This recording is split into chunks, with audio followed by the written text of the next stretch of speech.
La semana pasada tuvimos un mensaje suelto sobre Jesús cumple la escritura en el Evangelio de Mateo. Era más para responder a una pregunta que hubo en uno de los estudios, pero hoy vamos a empezar una nueva serie. Ya saben, como acostumbro, ya vimos jueces en el Antiguo Testamento, ahora vamos al Nuevo Testamento y vamos a ir a las epístolas pastorales en Primera de Timoteo. Entonces vamos a regresar al Nuevo Testamento y vamos a ver ahí en Timoteo la importancia de la doctrina. Y el propósito en general es que todos los creyentes apreciemos y atesoremos la sana doctrina y procuremos estar en una relación de discipulado en la iglesia, que podamos comprender el lugar que ocupa la doctrina en la iglesia. Es que vamos a empezar leyendo la palabra del Señor ahí en 1 de Timoteo capítulo 1, los versículos del 1 al 7. Dice la palabra del Señor: Pablo, apóstol de Jesucristo por mandato de Dios nuestro Salvador y del Señor Jesucristo nuestra esperanza. A Timoteo, verdadero hijo en la fe, gracia, misericordia y paz de Dios nuestro Padre y de Cristo Jesús nuestro Señor. Como te rogué que te quedases en Éfeso cuando fui a Macedonia, para que mandases a algunos que no enseñasen diferente doctrina, ni presten atención a fábulas y genealogías interminables que acarrean disputas más bien que edificación de Dios, que es por fe. Así te encargo ahora. Pues el propósito de este mandamiento es el amor nacido de corazón limpio y de buena conciencia y de fe no fingida, de las cuales cosas desviándose algunos se apartaron a vana palabrería, queriendo ser doctores de la ley sin entender ni lo que hablan ni lo que afirman. Pero sabemos que la ley es buena si uno la usa legítimamente, ¿verdad? Bien, dice aquí que hay una encomienda especial del apóstol Pablo a Timoteo cuando lo deja en esta iglesia en Éfeso. Y esa encomienda tiene que ver con, dice, que mande a algunos que no enseñen diferente doctrina. Para eso lo dejó, para que mande a algunos que no enseñen diferente doctrina. Y yo sé que hoy en día estamos muy dados hacia las relaciones interpersonales, y incluso algunos pastores se llegan a preguntar: ¿el distintivo de los cristianos es el amor? En eso conocerán todos que son sus discípulos, no en la doctrina. Y entonces empiezan a decir: ¿por qué se va a enfocar en la doctrina? Y lo ponen como si estuviera opuesto, enfrentado una cosa con la otra. Algunos piensan: ¿por qué vamos a enfocarnos en la doctrina si las doctrinas dividen, crean confusión, pleitos, bandos? Lo que nos importa más es el amor, ¿no? Que todos nos llevemos bien, que sea como sea, pero nos amemos unos a otros, nos soportemos y andemos juntos.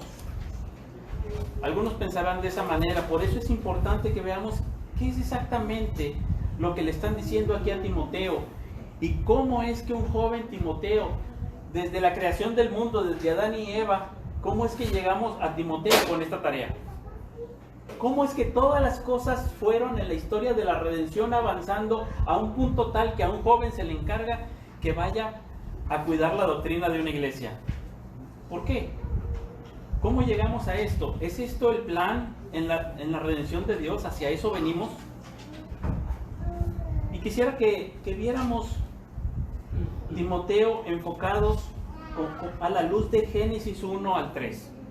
Capítulo 1, capítulo 2 y capítulo 3. Porque eso que empezó allá en Génesis arroja luz sobre lo que está sucediendo aquí en Timoteo. Y porque ahora este pastor se va a dedicar a cuidar la doctrina de la iglesia, por lo que ocurrió desde Génesis.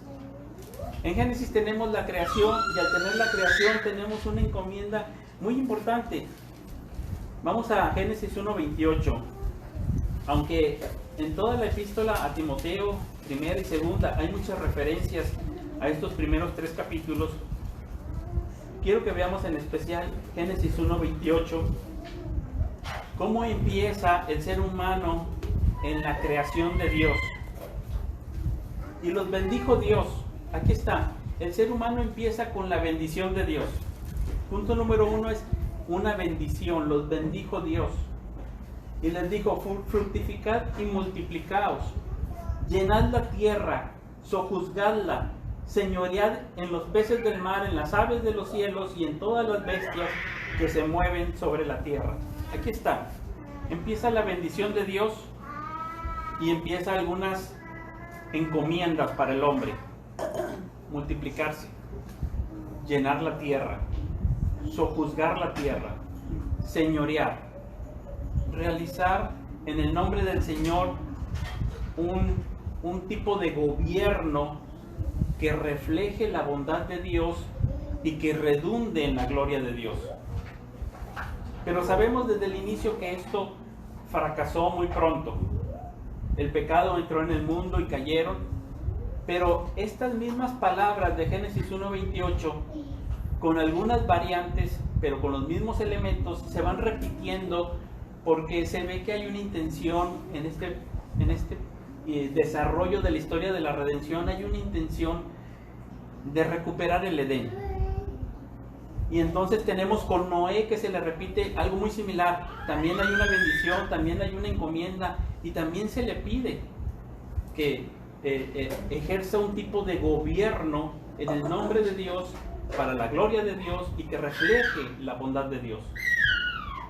Sabemos que también la generación de Noé y los subsecuentes fracasan y se le repite algo similar a Abraham en el capítulo 12. También se le bendice, también se le dice que va a ser padre de naciones, no solamente naciones, sino también reyes, para gobernar y para transmitir un tipo de gobierno que refleja la bondad de Dios y que redunda en la gloria de Dios.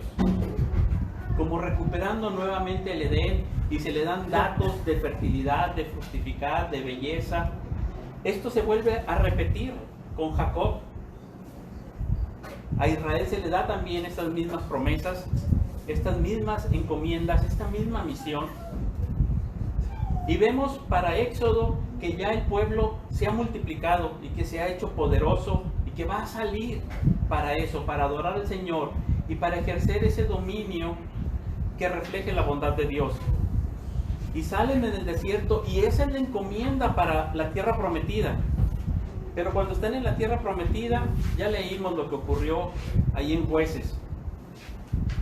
Fracasan y no logran hacer de la tierra prometida un Edén, sino al contrario, cada uno hacía lo que bien le parecía. Y así lo vemos repetidamente. Luego viene un tiempo culminante con David y con Salomón, donde parece que se va a recobrar el Edén, un tipo de paz y de gobierno, de multiplicarse, de extenderse y de bendecir a otros. Y parece que agarra el esplendor con el templo y con Salomón, con su sabiduría y su grandeza, y todas las narraciones que se dan ahí con Salomón están evocando el Edén, esto, pero nuevamente fracasa. Y ya leímos el mensaje de los profetas. Esa es la ventaja de que traemos fresco todo el Antiguo Testamento que hemos leído, y ustedes recordarán cuántas veces hace mención del Edén Ezequiel. El profeta Ezequiel es el que más menciona el Edén y cómo dice que han fracasado y que lo han destruido, que lo han echado a perder y que se van a ir al exilio, pero que un día Dios los va a regresar después de que la tierra descanse y aquello va a ser un Edén. Un día va a ser la restauración donde va a fluir los ríos de Dios, va a haber esa exuberancia y va a haber ese gozo, ese fructificar y multiplicarse, esa bendición de Dios y ese gobierno en el nombre del Señor para su gloria. Pero ese gobierno necesita ser fiel. Por eso es importante la doctrina. Decir que no es importante la doctrina y que nada más las relaciones interpersonales son importantes, o el amor, sería tanto como decirle a Adán y a Eva, o a Eva decirle, mira Eva, no importa si comiste del fruto prohibido, lo que importa es que te lleves bien con tu marido, que se hallen, son una sola carne, mira, compártele de ese fruto prohibido. No importa mucho la doctrina, con que ustedes se lleven bien, sean un bonito matrimonio, eso es más importante. Es absurdo, ¿verdad? Entendemos la analogía de que no es así. Es más, el mandamiento, la instrucción, es el terreno donde fructifica realmente el amor. La desobediencia, el desechar la doctrina, desechar el evangelio, desechar la palabra de Dios, va a ser la tierra fértil para la desunión y para que llegue la maldición y se enfrenten el uno al otro en el matrimonio. La doctrina va a unir y va a ser el terreno fértil. Dice aquí en el versículo 5, pues el propósito de este mandamiento es el amor nacido de corazón limpio.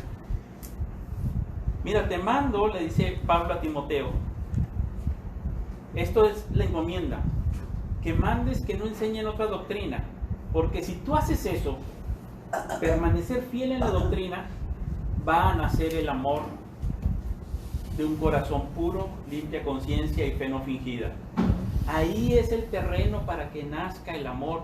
No están peleadas la doctrina y el amor. Es decir, la ortodoxia con la ortopraxis, digamos. Al contrario, van juntos.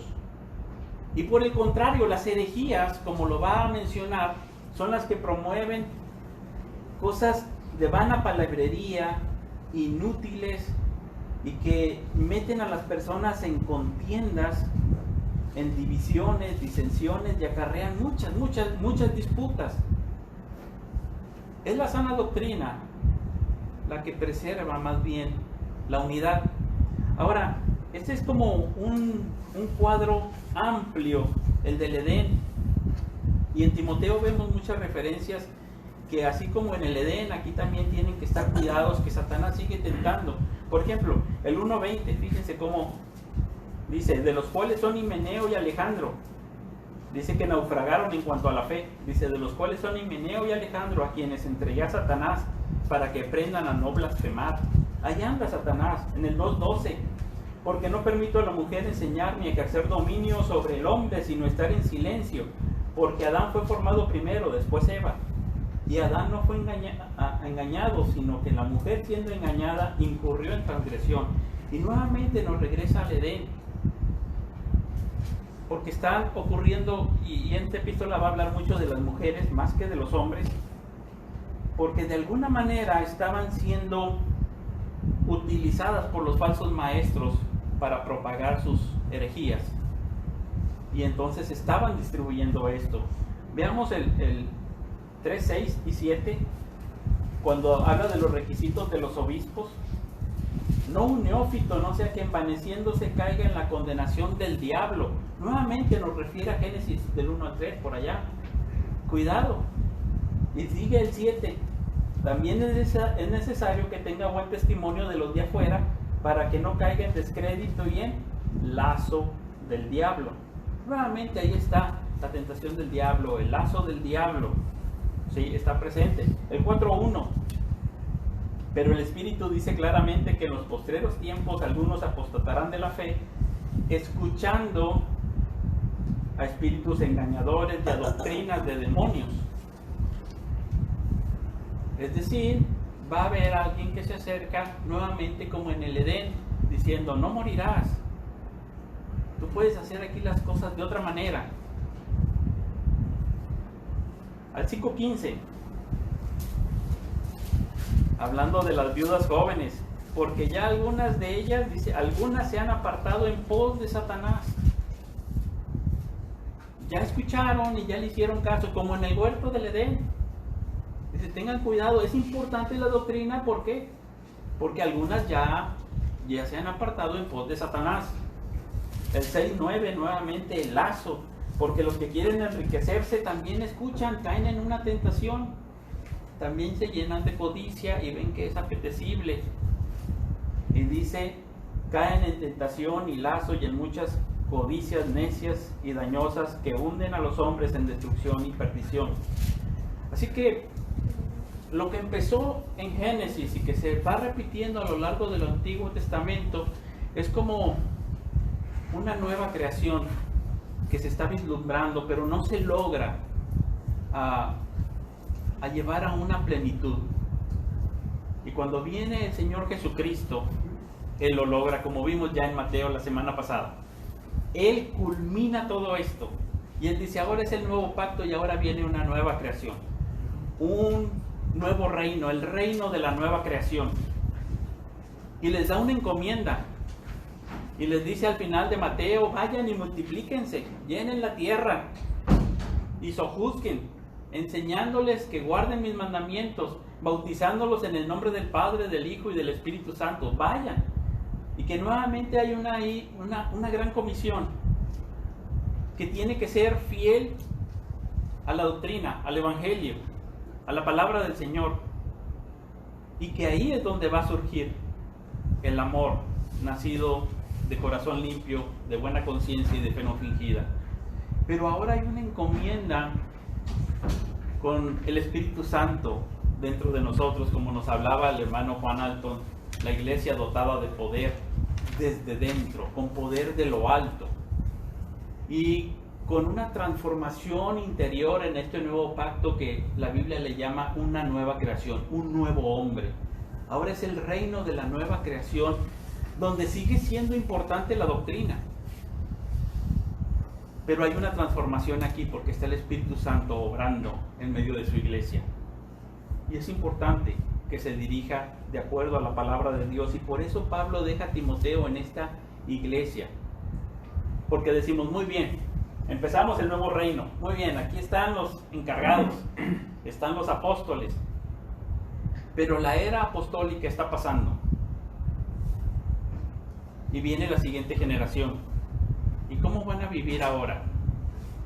¿Cuál va a ser la manera de conducirse en la iglesia en este nuevo reino, de tal manera que sea un reino que refleje la bondad de Dios, que establezca esta transformación, que esté muy firme, muy centrada, y que no vaya a ser como los israelitas en la tierra prometida, que regresó, se terminó la primera generación y vino una nueva generación que no conocía a Dios, que no conocía su palabra, que no guardaba sus mandamientos, que simplemente se desviaron escuchando el susurro de Satanás, doctrinas de demonios, y se fueron, se perdieron. Y por eso deja aquí a Timoteo. Ese es como que el contexto más amplio, viendo desde el Edén, pero hay un contexto más corto de esta iglesia allá en Hechos capítulo 20, del cual ya nuestro hermano Carlos nos compartió como unos tres predicaciones al respecto, pero vamos solamente a darle un repaso breve. Fíjese bien ahí en Hechos capítulo 20, que gracias a Dios lo acabamos de leer, acabamos de pasar por ahí, los que están siguiendo la lectura, este reto 2021. Y dice el Hechos 20:17, cuando está ya despidiéndose el apóstol Pablo antes de ser apresado, envía pues desde Mileto a Éfeso, hizo llamar a los ancianos de la iglesia, y dice, cuando vinieron a él, les dijo, vosotros sabéis cómo me he comportado entre vosotros todo el tiempo, desde el primer día que entré en Asia, sirviendo al Señor con toda humildad, con muchas lágrimas y pruebas que me han sobrevenido por las acechanzas de los judíos. Y como nada que fuese útil he rehuido de anunciaros y enseñaros públicamente y por las casas, testificando a judíos y a gentiles acerca del arrepentimiento para con Dios y de la fe en nuestro Señor Jesucristo. Esta es la doctrina, esta es la esencia de la doctrina que está hablando Pablo a Timoteo, que tiene que cuidar, acerca del arrepentimiento para con Dios y de la fe en nuestro Señor Jesucristo. Ahora aquí, ligado yo en espíritu, voy a Jerusalén sin saber lo que allá me ha de acontecer, salvo que el Espíritu Santo por todas las ciudades me da testimonio diciendo que me esperan prisiones y tribulaciones.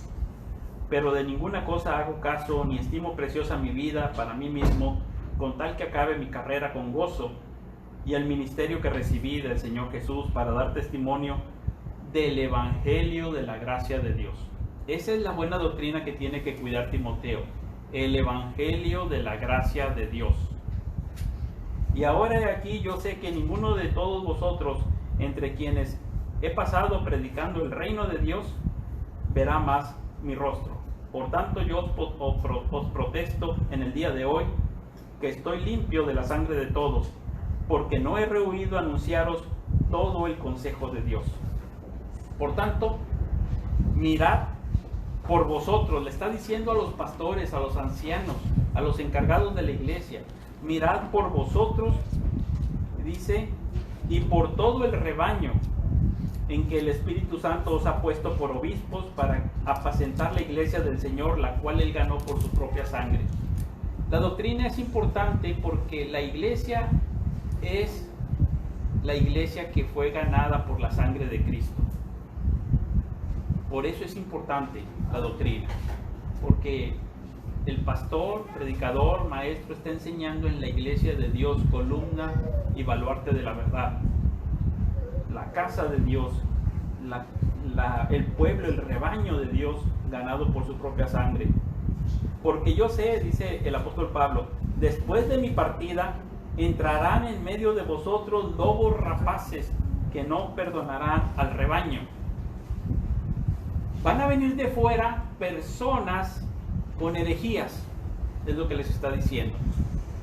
Con herejías que son tan malas que vamos a simular, a asemejar que son lobos entrando a un rebaño de ovejas.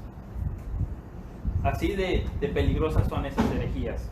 Por si teníamos alguna duda, la comparación es clara. Y no solamente vendrán de fuera, sino dice, y de vosotros mismos, o sea, de los mismos ancianos y pastores que están ahí, de vosotros mismos se levantarán hombres que hablen cosas perversas para arrastrar tras sí a los discípulos. Esta iglesia de Éfeso ya tenía sus pastores, pero dice, de ustedes mismos se van a levantar algunos que van a enseñar herejías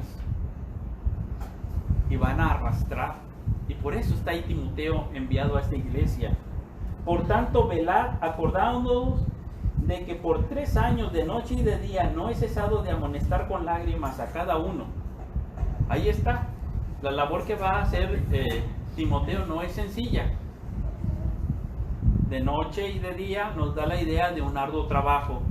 Y con lágrimas nos da también la idea de algo que está compenetrado también espiritual y emocionalmente. No es algo ajeno.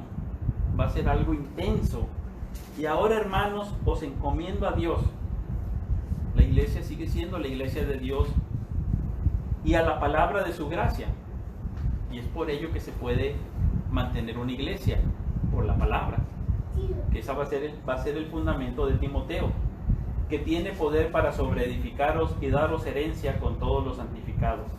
Sigue ahí el pasaje y está una explicación por ahí, creo que en 3 predicaciones de Carlos Astorga, si alguien luego la quiere ver. Pero al momento de hacer este trabajo, Timoteo, de discernir las falsas enseñanzas de las correctas y de mantener a la iglesia saludable, tiene que tener mucho cuidado como Adán en el huerto del Edén, cuidando del jardín, del paraíso. Aquí hay una nueva creación que es de la nueva creación creada por Dios, pero tiene que cuidarse y hay una similitud en esto con las hierbas, ¿verdad? O las raíces malas que se limpian en un jardín.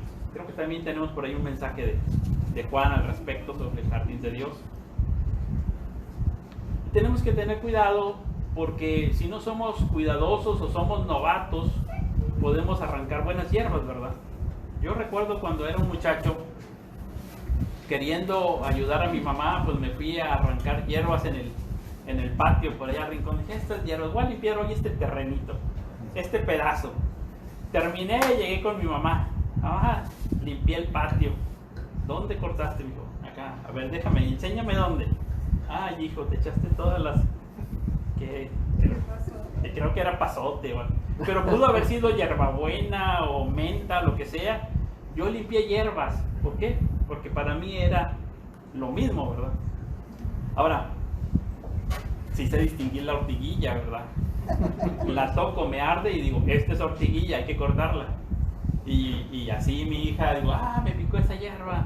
Entonces ya voy y la corto y la limpio, ¿verdad?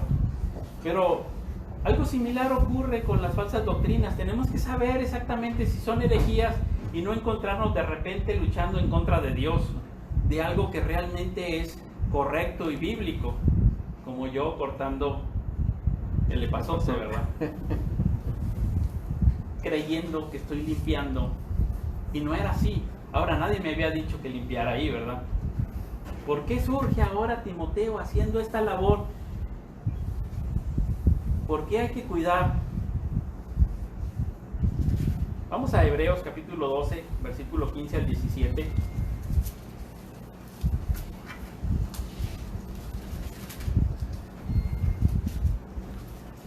No quiero hacer el momento muy largo, sino solamente como una introducción.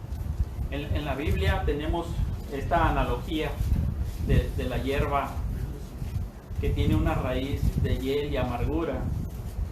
Y fíjense cómo dice ahí, cuando ellos están queriendo apostatar de la fe, renunciar al Señor Jesucristo, cuando están siendo tentados a dejar al Señor. Y fíjense la amonestación que se les dice ahí en Hebreos capítulo 12, versículo 15. Mirad bien, no sea que alguno deje de alcanzar la gracia de Dios, que brotando alguna raíz de amargura os estorbe y por ella muchos sean contaminados. No sea que haya algún fornicario o profano como Esaú, que por una sola comida vendió su primogenitura. Porque ya sabéis que aún después, deseando heredar la bendición, fue desechado. Y no hubo oportunidad para el arrepentimiento, aunque la procuró con lágrimas. Ahí está. En el jardín de repente crece una hierba mala. Aquí le llama raíz de amargura. Y la referencia es a la idolatría, a la falsa doctrina, a la apostasía. Es una raíz que empieza a crecer y que dice, yo ya no quiero servir al Señor. Yo sé que en algunas ocasiones había escuchado este pasaje hablando así como del rencor que uno tiene y que necesita perdonar, pero no está hablando del rencor y del perdón. Después que leí Deuteronomio, en una de esas ocasiones me cayó el 20, como decía Deuteronomio 29, 18, y por aquí lo marqué en mi Biblia en una de esas ocasiones en que leía la Biblia y dije, mira la referencia de Hebreos. La raíz de amargura no es rencor, no es coraje contra alguien y que hay que perdonar. Fíjense cómo dice Deuteronomio 29, 18. No sea que haya entre vosotros varón o hembra, o familia o tribu, cuyo corazón se aparte de Jehová nuestro Dios, para ir a servir a los dioses de esas naciones. No sea que haya en medio de vosotros raíz que produzca hiel y ajenjo. Está hablando de que empieza a surgir una falsa doctrina, la adoración a los dioses, y dice que es como una raíz. Una raíz primero no se ve, pero sabemos que tiene un potencial de dañar enorme y que va a dañar tu huerto y que va a consumir los nutrientes y que va a crecer y que se va a multiplicar más que una planta normal, que eso tiene un poder de propagación muy grande, y el que tenga un jardín en su casa sabe lo que esto es. Uno no termina de luchar contra esas hierbas, de arrancarlas y sacarlas. ¿Y de dónde tengo yo otra vez ortiguillas? Y ya había sacado todo, lo aparté con mucho cuidado, lo quemé para que no se multiplicara, y vuelve a surgir. Y cuidas hasta las raíces para sacarlas. Y dice, tengan mucho cuidado. Despreciar la doctrina del Señor, el evangelio glorioso de nuestro Señor Jesucristo, nos puede llevar, menospreciando la doctrina, a que crezca una raíz de amargura, una raíz de apostasía, que abandone al Dios verdadero en esta y que afecte a muchos y tal vez las siguientes generaciones, obstaculizando la propagación del evangelio y promoviendo cosas de herejía. Ahora esto nos lo pone luego el de Hebreos con un ejemplo, y nos pone el ejemplo de Esaú. Voy a hacerlo muy breve porque tengo poco tiempo, pero la analogía la voy a poner de esta manera. El caldo de lentejas es la herejía, la primogenitura es la sana doctrina. Y Esaú dice, voy a despreciar mi primogenitura porque ahorita yo lo que quiero es un caldo de lentejas, un potaje rojo. Y dice, eso es lo que puede suceder, le dice ahí el escritor de Hebreos, que la persona se vuelva un fornicario y profano. Un fornicario y profano, no en el sentido sexual, sino un fornicario en el sentido de una persona que vende lo que sea. Ahí está el concepto de vender y el concepto de cuerpo, con tal de obtener algo que él considera atractivo corporalmente inmediato, algo que le parece mejor, y considera que la primogenitura es algo menospreciable, que es para realidades lejanas, y él quiere vivir ahora y lo cambia, lo vende. Y profano porque desprecia lo que es sagrado. El apóstol Pablo dice a Timoteo, te dejé ahí para que mandes a algunos que no enseñen diferente doctrina, porque eso va, incluso dice en 2 de Timoteo, a comer como gangrena. No va a ser saludable, no va a ser higiénico, sino al contrario, va a ser algo interminable, algo de fábulas, algo que no acarrea edificación, algo que no acarrea edificación, que es por la fe, algo que es vano, que se discute y que arrastra a muchos.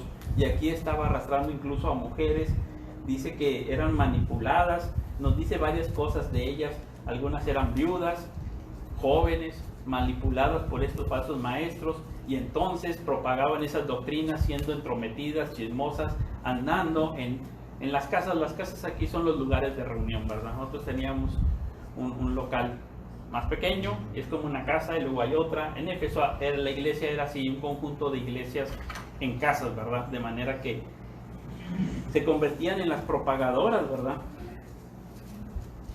Incluso los mismos ancianos, había algunos de ellos que tenían que ser entregados a Satanás para que aprendan a no blasfemar. Ese es el riesgo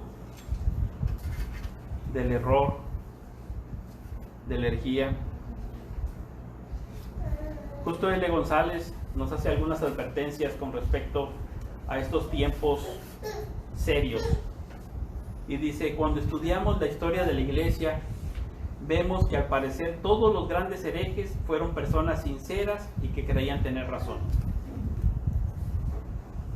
No podemos decir, bueno, esto no es herejía porque la persona es muy sincera, es una buena persona. Pueden ser buenas personas, pero tenemos que examinar contra la palabra de Dios y lo que dice es correcto o no es de acuerdo a la palabra de Dios. Número 2, dice justo L. González, a pesar de sus errores y en buena medida gracias a ellos, los herejes han tenido una función positiva en los designios de Dios. Es decir, pase lo que pase, aún y cuando haya movimientos peligrosos hoy en día en cuanto a doctrina se refiere, eso es parte de los designios de Dios. Y han sido usados para que la iglesia haga sus formulaciones de doctrina cada vez más precisas. Y gracias a los herejes, como respuesta, han surgido pues muchas declaraciones de fe, ¿verdad? Que nos ayuda a ser más precisos. Número 3, dice justo L. González, notemos también que el surgimiento de tales falsas doctrinas no es índice de falta de fe o de vitalidad en la iglesia, sino todo lo contrario. No significa que no, al contrario, se está buscando cada vez más en profundizar en la fe, y por eso hay algunos que se desvían. y 4, aquí yo creo que está citando algo de los padres de la iglesia, porque dice: el poder de tales herejías no está en la mentira o el error que puedan conllevar, sino en la verdad que contienen. Es decir, el poder de una doctrina falsa está en la medida que tiene algo de verdad, porque eso es lo que nos logra distraer o convencer. Si yo les digo ahorita que aquí en la calle saludé a Pedro Infante, ustedes dicen: nada, no es cierto, porque suena muy, muy absurdo, ¿verdad? Pero si yo les digo que aquí ahorita en la salida, no sé, saludé a Samuel García, a lo mejor dicen: a lo mejor sí, porque puede andar por aquí, es como que tiene un grado de verdad mayor, ¿verdad? Entonces tiene algo de verdad con algo de mentira, y puede ser que sí sea, ¿verdad? Entonces puede ser que me crean. Y ahí es más riesgoso una herejía, cuando tiene algo de verdad mezclado. El mandato a Timoteo tiene un propósito muy claro: el amor nacido de corazón limpio, de buena conciencia y de fe no fingida. ¿Cómo lo va a hacer Timoteo? ¿Quieres tener este amor nacido de corazón limpio, de buena conciencia y de fe no fingida? Es necesaria la doctrina. Es necesaria la doctrina bíblica. Este fruto de amor crece en la fértil tierra del Evangelio. Es necesario estar arraigado y cimentado en la palabra de Dios. Ahí es donde crece este amor. No podemos desligar el amor de la doctrina.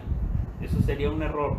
Y por eso vamos a estudiar 1 y 2 Timoteo, y si Dios lo permite también Tito, en estos próximos domingos, como una serie, la importancia de la doctrina. ¿Qué tan importante es?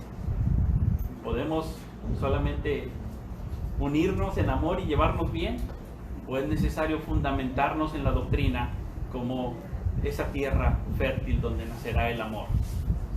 Ahora, esta nueva creación conlleva así bendición de parte de Dios, una bendición enorme: ser transformados, ser cambiados desde dentro por el Evangelio. Es una bendición enorme. Este reino de la nueva creación empieza con la venida del Espíritu Santo, con la obra consumada de Cristo en la cruz, con su resurrección, y tiene bendiciones enormes. Somos perdonados, somos hechos hijos de Dios gracias a la obra de Cristo. Somos hechos una familia, pero también tiene una comisión para todos los fieles de extender el Evangelio y de permanecer fieles. Se acaba una generación con Pablo, sigue Timoteo y dice: bueno, la era apostólica está acabando, ¿y cómo va a seguir la iglesia? Necesita un fundamento firme. Y así ha sido a través de los años. Y aún hoy en día la Iglesia Bíblica Unidos en Cristo necesita siempre mantener un fundamento firme. No podemos darlo por sentado. Y no podemos decir que es secundario o que no importa. Porque por eso nos está apareciendo aquí Timoteo. Porque es importantísimo mantenerlo. Y ahí irá floreciendo esa nueva creación. Porque Dios nos ha llamado no a ser personas agradables. Dios nos ha llamado a ser nuevas criaturas. No solamente personas agradables, personas buenas, sino personas nuevas, con una calidad de vida diferente, que es la vida de Dios. Que puede haber momentos en que haya personas no creyentes que parece ser que son más buenas, agradables que los cristianos. Pero no será así por mucho tiempo. Sabemos que solamente eso será temporal, y aún así debiéramos de preguntarnos: bueno, el cristiano no es tan agradable como este incrédulo, pero preguntémonos, ¿cómo sería él si conociera a Cristo y fuera una nueva criatura? A lo mejor está muy por debajo de su nivel todavía. Comparado con este cristiano, parece estar arriba, pero tal vez no. Ahora, también parece estar muy abajo, todavía es muy desagradable. Pero preguntémonos, ¿cómo sería si no hubiera conocido a Cristo? ¿Dónde estaría? Ahora, no será muy desagradable todo el tiempo, porque llegará un día, y estamos seguros de eso, que la nueva creación será plena, y que está predestinado a ser hecho como Jesucristo. Oh, imagínese, usted y yo como Jesucristo. Un día, y dice el apóstol Pablo, estamos persuadidos de eso, que el que comenzó la buena obra la perfeccionará, y un día será no como un hombre bueno, sino como una nueva creación, otra naturaleza, otro tipo de vida.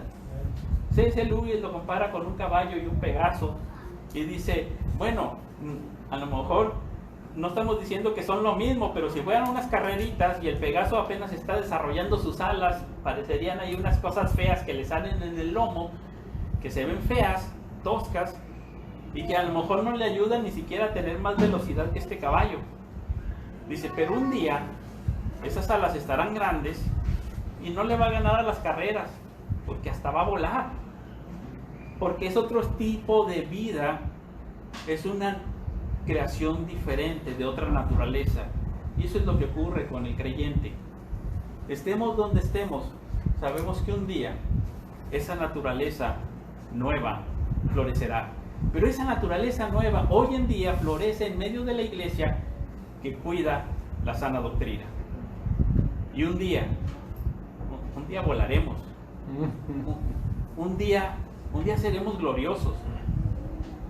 No solamente seremos buenas personas, personas agradables, personas con las que se puede convivir. Un día seremos como Cristo. Vamos a orar. Padre, gracias te damos por tu glorioso evangelio, porque tú nos has salvado y todo esto redunda en tu gloria. Ayúdanos, Señor, a permanecer firmes en el evangelio de tu gracia, por medio de la fe. Gracias por la obra de Cristo en la cruz. Gracias por su sacrificio para perdonar nuestros pecados, por su resurrección victoriosa, por la promesa de que pronto volverá. Ayúdanos, Señor, a mantenernos fieles, firmes y creciendo en la obra del Señor en todo momento.